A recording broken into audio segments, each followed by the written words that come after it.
Eh bien salut tout le monde, aujourd'hui nouvelle vidéo, les déchômages sont finis, on va nettoyer le T7 de manière assez grossière puisque là on va attaquer les semis. Donc bien sûr il y aura les semis de colza, mais actuellement on va faire les semis de trèfle. Et oui, notre parcelle de trèfle arrive à sa fin, c'est-à-dire que généralement on le garde 3 ans le trèfle. Donc là on fait une rotation, donc le champ de trèfle qu'on a semé auparavant, on va le détruire et on va le ressemer dans le champ en face de la ferme, celui de 30 hectares. On va diviser la parcelle et là on va atteler la charrue, mais d'abord je vais souffler le tracteur. Venez.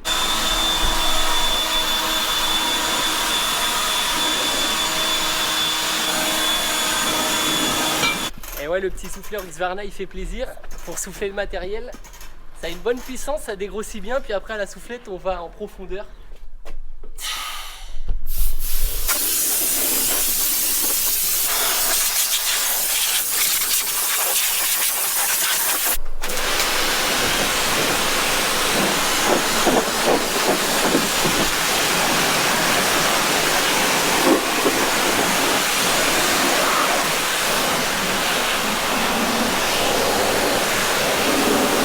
Oui, il est déjà plus propre, notamment à l'arrière, ça fait pas de mal, un petit coup de soufflage et de Karcher, parce que là il y avait pas mal de terre et de paille, hein, surtout cette année c'est plutôt collant les terres, donc voilà. Là je l'ai nettoyé grossièrement, maintenant on va atteler la charrue. Allez, la charrue est attelée, direction champ, je vais poser le tracteur dans le champ et maintenant on va donc prendre le 7724 avec le semoir et on va faire les pesées, tout ça. Pour le trèfle, en plus de ça, comme vous savez, nous on met de l'engrais en localisé, du mini-fer, donc on va faire tout ça, toutes les pesées, tout ça, puis après on ira semer, on ira commencer le chantier.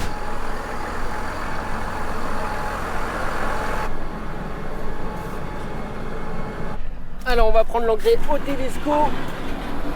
Juste ici, on a été livré hier, donc là il y a le plein pour tous les semis de cette année. Je vais aller accrocher les pales sur le Tedesco pour charger la trémie.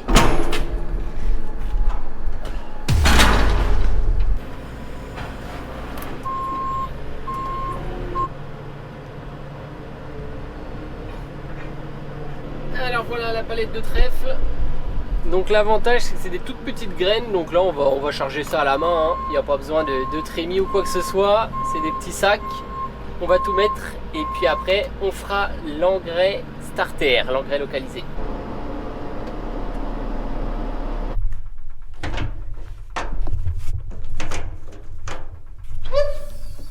Maintenant on met les sacs dans la trémie, il y a 20 sacs de 10 kg, ce qui nous fait 200 kg en tout. Nous on va semer environ 10 hectares, donc au niveau de la dose, normalement on devrait mettre 20 kg hectare, mais pour être sûr on va mettre 18 kg hectare pour qu'il nous reste justement un petit reste au cas où ce soit pas au millimètre près. En termes de semences, qu'est-ce que c'est? On est sur des semences de chez Néolait, c'est du mélange de trèfle violet et trèfle blanc pour...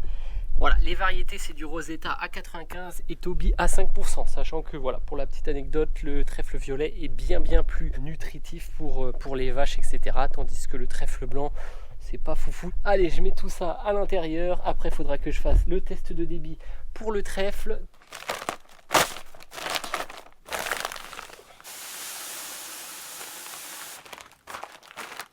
C'est bon, les pesées sont faites. Maintenant, je vais commencer à prendre de l'avance avec le T7 et la charrue.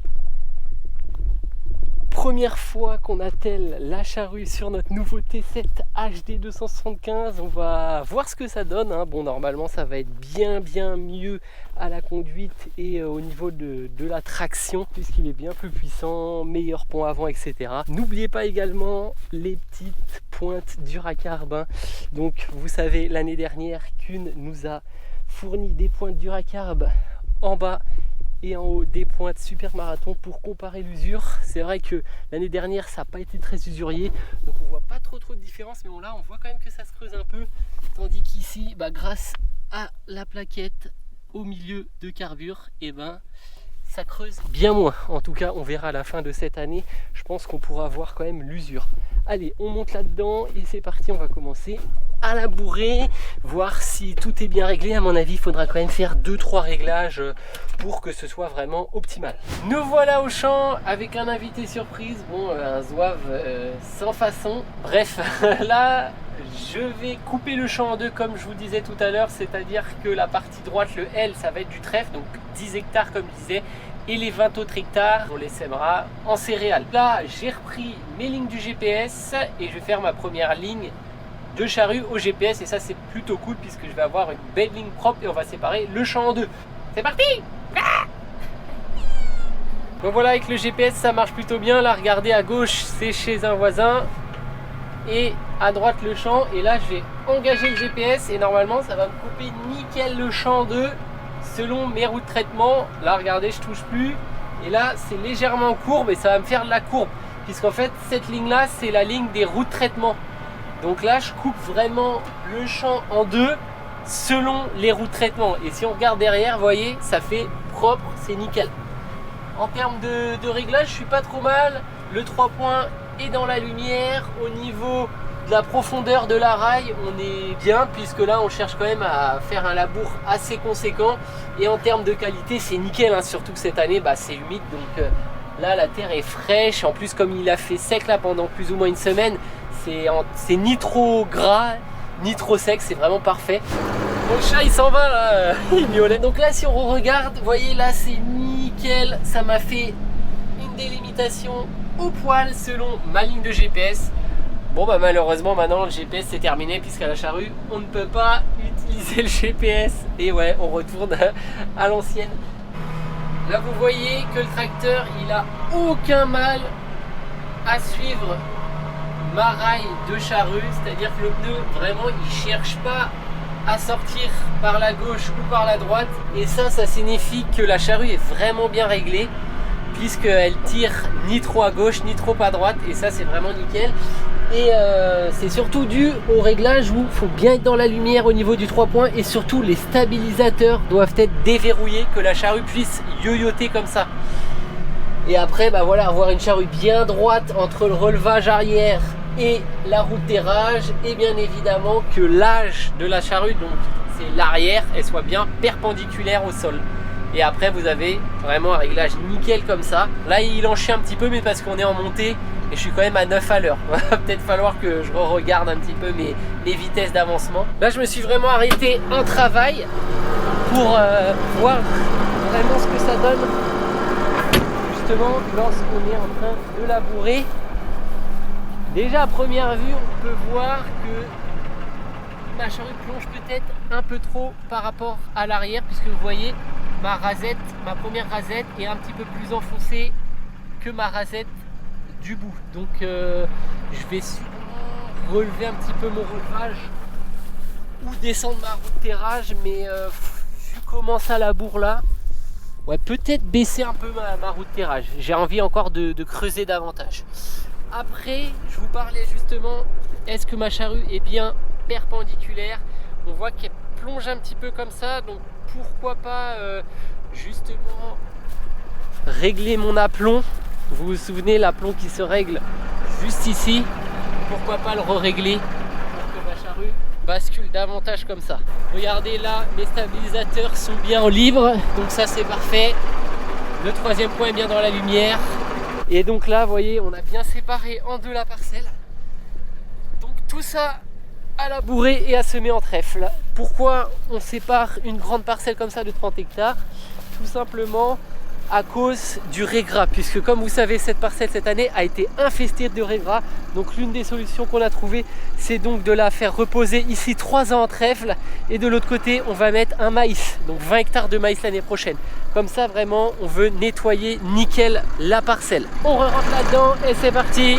C'est un plaisir de labourer avec ce T7 HD qui est vraiment plus puissant, plus agréable, plus robuste que notre ancien T7 260. Puis une variation continue pour labourer, c'est le top.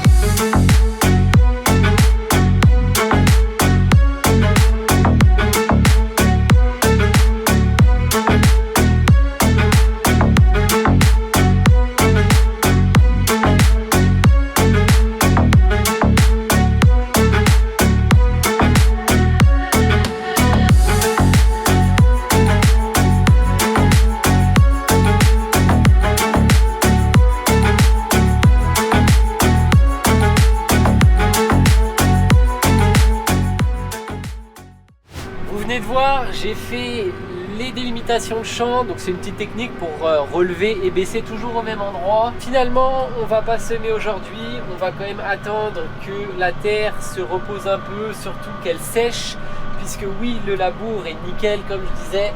Et voilà, une fois descendu, une fois discuté avec Sylvain, on a regardé, c'est quand même trop humide, surtout dans les zones là-bas, là, argileuses, comme vous pouvez le voir. C'est vrai que nous, on n'a jamais un terrain uniforme, bon, sauf dans quelques champs. Là-bas, surtout là où c'est bien argileux, terre vraiment grasse, avec, ça fait carrément de la viande. On est quand même obligé d'attendre un petit peu, même là, vous voyez, ça fait de la viande, on est obligé d'attendre que ça sèche un peu. Comme ça, le rouleau, il va casser ça et niveler ça.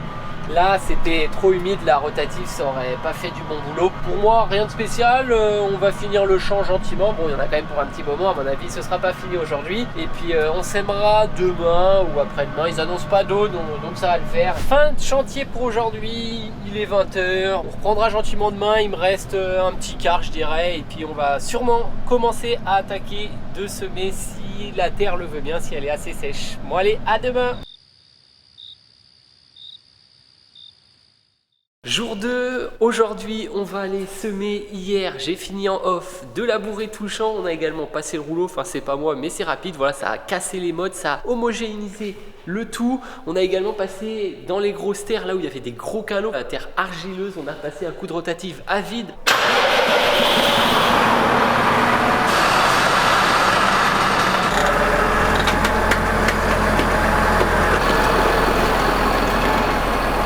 Bien arrivé au champ, comme vous pouvez le voir, le rouleau a été passé, on va descendre et on va aller régler la rotative pour la baisser un petit peu plus davantage. Et normalement tout le reste me paraît bon. Allez, let's go!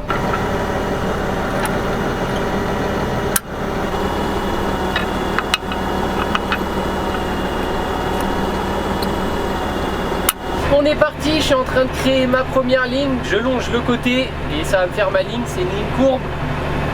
Sinon tout va bien, je suis dans les 2008-2009 en turbine. La rotative, le réglage qu'on a effectué est bon et c'est parfait. 35 kg/h pour le mini-fert, donc l'engrais, et le trèfle, on est dans les 18 kg/h. On a quand même aussi baissé un peu la barre niveleuse pour justement toujours avoir ce côté fine terre, hein, puisque quand même là on est dans de la grosse terre, puis cette année c'est assez humide. Donc ça fait des morceaux de viande comme on appelle ça, donc il faut quand même affiner le tout. Et là juste derrière, et ben, vous pouvez le voir, on a passé un coup de rotative à vide vraiment de manière perpendiculaire au champ, puisque là en fait dans le creux de la vallée du champ il y a toujours de la grosse terre. Il fallait affiner parce que si on se met là-dedans ça ferait un effet caillou, la graine tout elle tomberait dans le fond et ça aurait pas été satisfaisant. Bon bah allez, je fais un aller-retour et puis on va descendre voir ce que ça donne.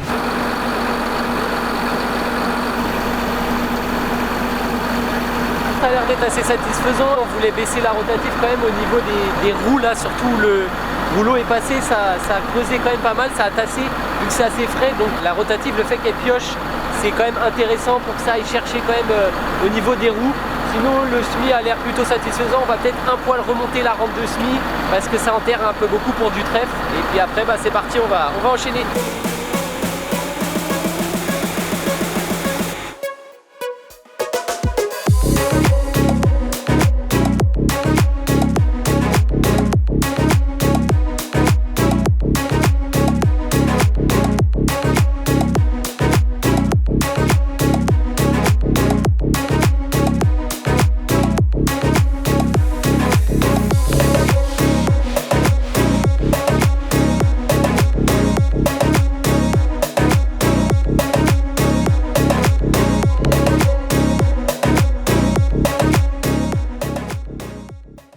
Il est bientôt 13 h et j'ai fait 5 hectares 5, donc j'ai plus de semences à biper. On va retourner à la ferme et on va en profiter pour manger. Donc voilà, 5 hectares 5, ça fait environ justement les 100 kilos que j'avais mis. Donc on va mettre les 100 prochains kilos de trèfle dans la trémie. Alors, de retour à la ferme, normalement il n'y a pas grand chose à l'intérieur. Donc ouais, juste à gauche le trèfle. Il nous en reste encore un petit peu mais pas assez. Et là le mini-fer qui en a largement pour finir normalement. Et maintenant on va refaire le plein.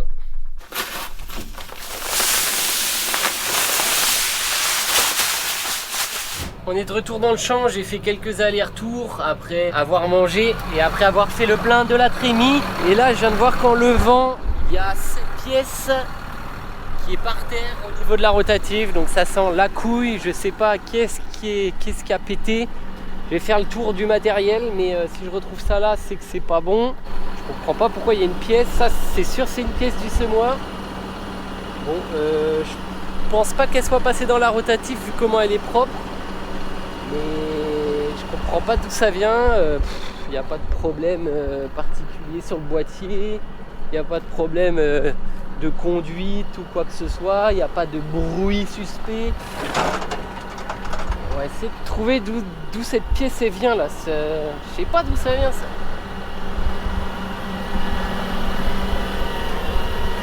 Bon, je vais chercher et je vous tiens au courant. Bah, ça se trouve, je vais même pas trouver. Et je sais pas à quoi ça fait penser ça là. Je vais retourner bosser. En tout cas, j'ai fait vraiment le tour du semoir et rien de grave. Ça doit être vraiment un truc qui sert à maintenir les câbles ou quelque chose comme ça.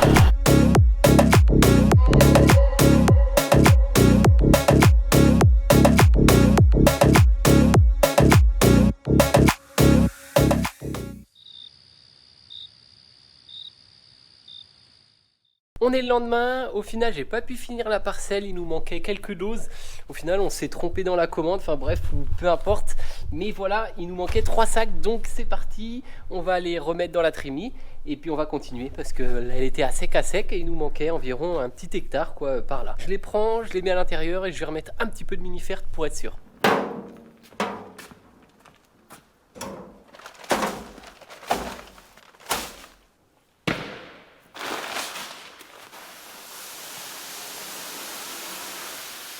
Alors, normalement, dans la trémie, elle doit être vide. Ici, c'est un mini-fert. Ouais, c'est ça. Plus qu'à prendre l'eau là-dedans. Putain, à mon avis, je vais me faire un peu chier. On va mettre 2-3 seaux.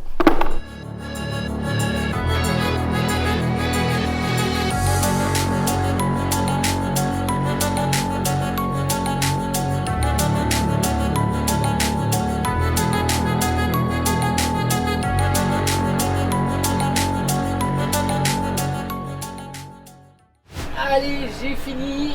Au final, vous avez vu, je suis descendu vite fait avant de faire ma dernière ligne. Et là, je suis pile poil, nickel. Donc il me reste un sac. Donc c'est bien ce qu'on avait calculé en début de vidéo. Hein, c'est-à-dire qu'on avait 200 kg. Et pour être sûr, on avait mis 18 pour être sûr d'en avoir assez, d'avoir un petit sac en rab au cas où. Après, le comble, c'est qu'au final, il y a eu une couille dans le comptage et on n'avait pas assez de sacs pour finir, mais bon, pas très grave, il pleut pas donc ça va, on a juste perdu un petit peu de temps mais rien de grave.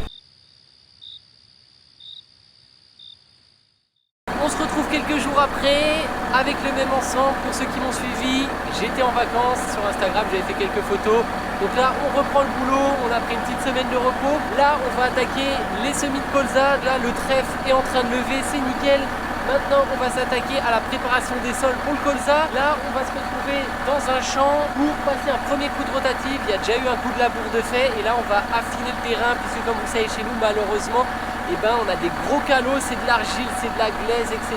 Donc, on est obligé souvent de passer un coup de rotative à vide avant de pouvoir semer parce que si on sèmerait direct dès le premier coup de rotative, ça ferait des trop gros morceaux, la graine plomberait, etc. C'est pas bon. Donc là, je vais faire le plein des fluides, etc. Et après, on se donne rendez-vous au champ pour tout simplement passer un coup de rotative sur le labour qui a été effectué la semaine dernière, justement, quand moi j'étais en train de me bronzer.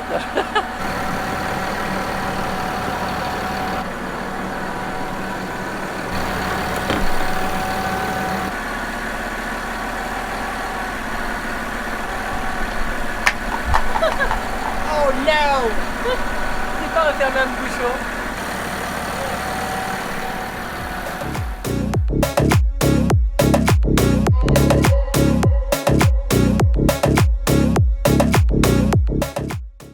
Nous voilà arrivés au champ. Pour ceux qui ont reconnu, hein, c'est le fameux champ avec la grande côte. Et là, comme vous pouvez le voir, vous voyez le labour, il est vraiment entier. Donc on est, comme je disais, obligé de faire un coup de rotative à vide. Donc ici, c'est la partie qui a été faite en dernière. Donc je vais commencer à l'autre bout du champ puisque c'est la partie la plus sec. Hein. L'idéal est quand même d'attendre que le labour sèche un petit peu. Hein, parce que là, si je vais là, ça va s'enfoncer. Là, on est sur de l'argile. Donc vaut mieux que ce soit sec parce que sinon bah, ça fait comme d'argile, hein, on peut faire de la poterie carrément. Donc voilà, mieux vaut que ça sèche, on va commencer à l'autre bout, puis hop, on va faire comme ça gentiment. Et puis je vais commencer par les tours aussi, comme ça me secouera moins quand je ferai mes demi-tours. Allez, je commence par le tour comme j'ai dit, on va aller régler un petit coup la rotative parce que là elle pioche quand même pas mal. Elle était réglée pour le trèfle, hein, vous vous souvenez, je l'avais descendu un poil. Elle était réglée à 5 et là on va la remettre à 4. L'idée c'est d'affiner une première fois et comme ça quand on passera le deuxième coup lorsqu'on sèmera, et ben au moins la rotative retravaillera un petit peu plus profond. Comme ça là en fait ça évite de trop tirer. Vu qu'on le passe 2 fois, autant en profiter pour pas trop faire tirer le tracteur. Allez, donc je mets là et après on va là-bas et on fait pareil.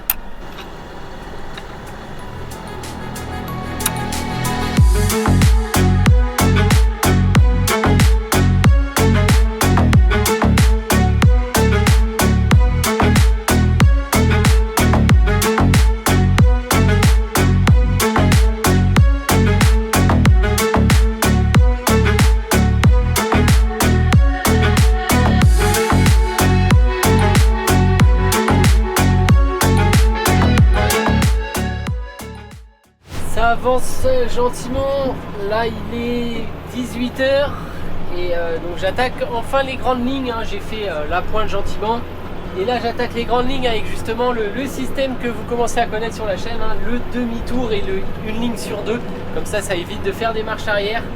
Et là on voit vraiment qu'on travaille pas pour rien, hein. Vraiment ça donne le mal de mer. Là pourtant je suis que à 6 à l'heure.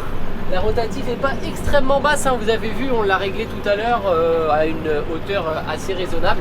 Et là on peut vraiment voir, hein, la différence entre chaque passage. C'est assez sec, hein, donc ça a séché quand même. Et puis bah, là l'idée c'est vraiment ça, hein, c'est d'affiner la terre et de préparer pour semer. Normalement on n'a pas trop de temps puisqu'ils annoncent de l'eau fin de semaine. Là on est mardi, il faut qu'on sème le colza avant la fin de semaine. Sachant que là en fait je sais pas, hein, je passe à vite, donc il va falloir charbonner quand même pas mal, hein. Bon bah moi je vais continuer le champ, en tout cas il y en a pour un moment parce qu'à 6 à l'heure en 4 mètres, là il y a un petit peu plus de 17 hectares. D'ailleurs je vais vous dire l'efficacité, je suis à 1,80 hectare à l'heure, donc ouais, va falloir pas mal de temps, comme je disais il y a 17 hectares, donc il va falloir une bonne journée pour finir, hein. Ça nous fait 8 heures, un peu plus de 8 heures, donc ouais, une bonne journée de travail.